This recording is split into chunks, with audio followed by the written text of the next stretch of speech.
Good coach. The final 7 minutes, that third quarter, when they really opened things up. How do you explain what happened? I don't think it was the final 7 minutes. I think it was the start of the third quarter when LeBron decided to come out and turn on his motor. He put it in a different gear, and we couldn't stop him. He got to the basket a bunch. Early on in the third, we were scoring and kind of staying with, but we had the lull of no making shots and turning the ball over. And next thing you know, we're down 10, 11, and then next thing you know, we're down 19, we weren't able to sustain or make a pushback after that. A game like this, when you look at the rebounding, probably knew it would be a challenge against this team, but did you see things that you could have done differently to make that a little bit even more? Take their big man and put him on our team, and take our big man and put him on another team, and then we would have had 55 rebounds. I mean, those guys were just active and aggressive and tough, and they were pounding us in the first half. They had 10 offensive rebounds in the first half. They just weren't following up with points afterwards. They only had 6 points, but in the second half they wound up, scoring the points off the second, third, fourth shots that they were getting on possession. So, you add that with a few turnovers that we started making. I think it wasn't an overwhelming amount of turnovers, but it allowed them to run. And when we missed shots, it allowed them to run. And it's tough. But I'm proud of our guys. We came out, we were shorthanded, and we did play hard. We did compete. It's just that when you're in the battle with somebody like LeBron and Love and Kyrie Irving, sometimes once they get it going and get it rolling, and we're looking, okay, who else can help us? One is at home with a backache, and the other one's at home with the flu. So that's the way it goes. But I am proud of us, and Cleveland's a very good team, and they're coming together and doing their thing, and we just have to keep battling and trying to get better and trying to get healthy as well. Because Mirza got hurt as well. Yeah, that was what I was going to say. Obviously, he went out, I think, right around that time when they went ahead. And I know LeBron got going early in the quarter, but how much of that hindered you guys already when you're already down Brook and Joe and into Lewis and also? Well, it wasn't like Mirza was tearing them up there shooting the ball 1 for 6 and 3, but it did make a difference. With him out, we were playing 2 bigs most of the time, and we had neither one of the bigs, except for KG, could make a shot from outside. So it changed what we were trying to do with the pick and roll, because we really hurt them in the pick and roll. Well, 4 of your guys wore the I Can't Breathe shirt before the game pregame. What's that? 4 of you guys wore the I Can't Breathe shirt, the Eric Garner shirt, in pregame warm-ups. What are your thoughts on the statement you guys made in pregame? They should be political. They should be about social awareness. Basketball is just a small part of life, they don't think there's justice, or they feel like there's something that they should protest. They should protest. That's their right as citizens of America, and I have no problem with that at all. With Brook out for tonight and at least the next few games, Jerome Jordan and Mason Plumlee got some more time to fill in. What do you think of the way that they played coming off the bench? Well, they didn't play well enough for us to win. That's all I care about. That's all I care about is our group winning. Did they do good things? Certain times they did. Did they do bad things? Certain times they did. 50-50. We didn't win the game. That's the bottom line. Coach, obviously this game had a weird atmosphere to it. Weird? Yeah. Did you feel that way at all? I mean, at one point everybody's all looking at the royal couple, and then Jay-Z walks across the court. That was definitely different. Yeah. I told you they didn't come to see me. They even called a timeout and marched those guys across the introduce them. American royalty, British royalty. And nothing that says Lionel Hollins on it. Okay, thank you. Have a good night. Start to characterize what happened in that second half, and then when things really opened up for this Cavs team? We just didn't play hard, period and point blank. On either side of the ball. And we play a team like them that, are very, very capable on both sides. Things can get out of hand very quickly, and that's what happened tonight. How much do you attribute being shorthanded, missing a couple of your key players, and then just not coming with the effort that you guys would expect of yourselves? None of it, because injuries is part of the game. It's part of the season. Every team goes through it. You know, you should be a no excuse, no explanation team. You go out there on the court, you go out there with, as long as you got 5 guys, you have enough to go out there and compete. And for the latter part of the second half, we didn't do that. Did you feel that LeBron kind of switched gears there in the second half and that kind of changed the tone of the game? I mean, you saw he came out a little bit more aggressive, and especially early in the third quarter. But that's up to us as a group to, you know, be able to go out there and guard. You know, that's not up to one individual person. And that goes for anybody who's being on the aggressive point. You know, we have to go out there, read and react, and that's what we didn't do collectively. Following the Spurs game, it seemed like there was the feel that things were turning a corner now after these last 2 games. How would you describe the mood in this locker room, the mentality of this group? You know, we just got to get back to playing, you know, winning type basketball. I thought the brand of basketball that we put out the past 2 games wasn't conducive to getting a W. You know what I'm saying? You know what I mean? We can do it in spurts because we're talented, but as far as what we're doing out there on the court, I don't think that's a successful brand of NBA basketball. You know, LeBron and Kyrie said before the game that you were the guy that they went to get the "I Can't Breathe" T-shirts. I know you and some of your teammates went out in them as well. What was sort of the process behind wearing those? You know, I know Deron Williams on last Friday.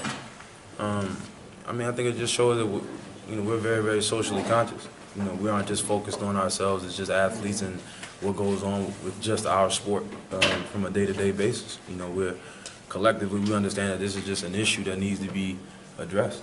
And the more attention we can bring and awareness we can bring to it, I think it's great. You know, it's not a color issue, it's a people issue, it's a citizen issue, and everybody's due process, and that's the one thing we're striving for. And how important is it to have LeBron, who's, you know, kind of the ambassador of the sport right now, to have someone like him, you know, who's standing out and you know, standing for that? Well, I mean, I kind of heard him speak publicly about it, and you know, he expressed his sentiments that, you know, he felt that, you know, some change was necessary. So, you know, I reached out to some people in his camp that, you know, I'm cool with, and definitely when they were coming into our arena, you know, when you're on the road, you don't have access to certain things as you do as you might be at home. So I just wanted those other guys in the locker room to band together with us and just be a part of the statement that we put out there on the court today. What did you guys come together? I'm talking about the Nets. You guys come together and decide this together? How did that process go? Yeah, pregame we spoke about it. You know, guys who felt comfortable going out there with it, we you know, banded together and felt as though we need to go out there and make a statement. You know, individually, you know, it's up to you. You know, we didn't pressure anybody to do anything, but it's just how much you know, how confident you feel about it. And you know, some people want to do it with words, some people want to do it with action. And that was just the choice we chose today, you know, wearing those T-shirts. What kind of impact did Jay-Z have? I know he took a picture with the 4 of you guys that wore the shirts. I mean, he was definitely on board with it. You know, when we ran out there, man, he told you he appreciated the stance that we're taking, representing the cause, but also representing the next organization, as well as the city, the borough that he grew up in. So, you know, he just gave us a lot of love and told us he was proud of us. During the game, Jarrett, Adam Silver said that all he respects the views of all you guys, and to take a stand on something like that, he'd prefer that you don't do it, like during pregame, during a game like that. Do you have any comment on that or any? I mean, like I said, man, that's his own personal opinion. Obviously, these are business hours, so I get the angle that he's coming from. But This is something that was very, very important to us. You know, like I said, we didn't force it on anybody who didn't want to, but individually, to a man, if that was something you felt you needed to stand up for, then, you know, you're willing to deal with whatever comes with it. Is that something you'll consider doing again going forward, or is today kind of a one-off? I don't know. Not sure. I don't know. You know, we're just striving for change, man. We're not trying to be disruptive. That's not the angle we're trying to be. But we just want to be aware, you know, and let people know that we're banded right there together with them. And in a way that you show, you know, support for this particular situation. You know, some people can do it 100 times, and we might do it once. You know, but like I said, being disruptive, that's not the thing we want to do either. Right. I mean, there is a potential you guys could be fined because not the apparel thing. Is that something you've been coming into this? Like I said, man, when you believe in something, you stand up for something. I think you believe in whatever comes with it as well. So I think that's the thing that people knew going into it, and we understood it. And you know, if it comes our way, it does. If not, then that's what it was worth. Yeah.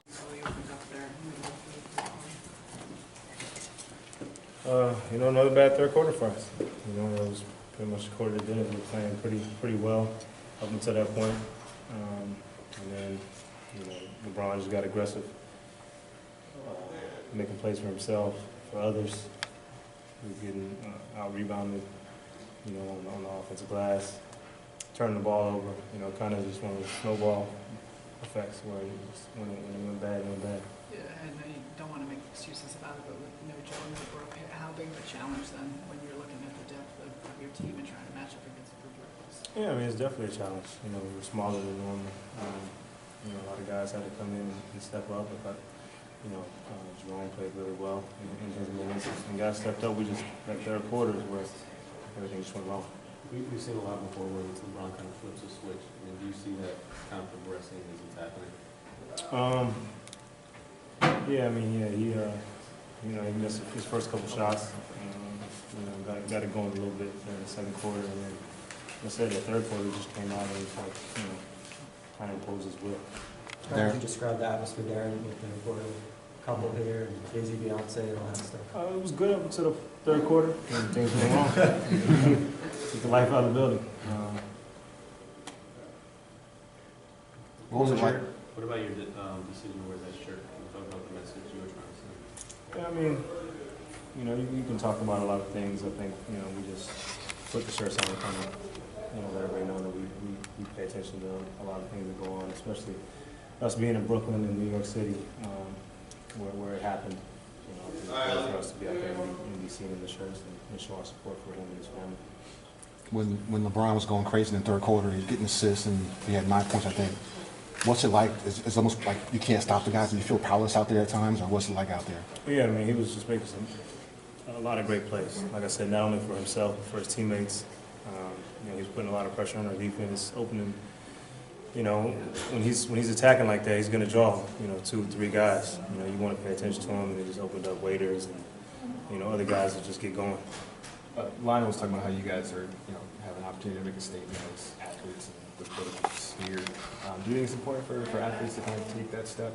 I think so. You know, I try to kind of distance myself from that, but, you know, this is one where I kind of, you know, I really paid attention and saw what was going on. I mean, you could, you know, you see the video, you know, you know what happened. You know, it's not one of those things where it's, you know, people are saying this, cops are saying that. You know, it's there for you to see, you know, and so, you know, you just feel bad that a man lost his life because of that.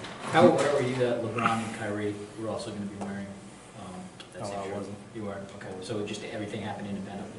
How did that process go for you? Like, was it pregame? Did you guys talk about wanting to wear the shirts together? How did that Yeah, we talked about it. I talked actually to Jay-Z. He was the one who sent the shirts in, and we talked about it. You know, being, us, like I said, us being in Brooklyn, you know, it'd be big for us to wear them, especially with all the publicity that was going to be, you know, at the game tonight for the World Cup.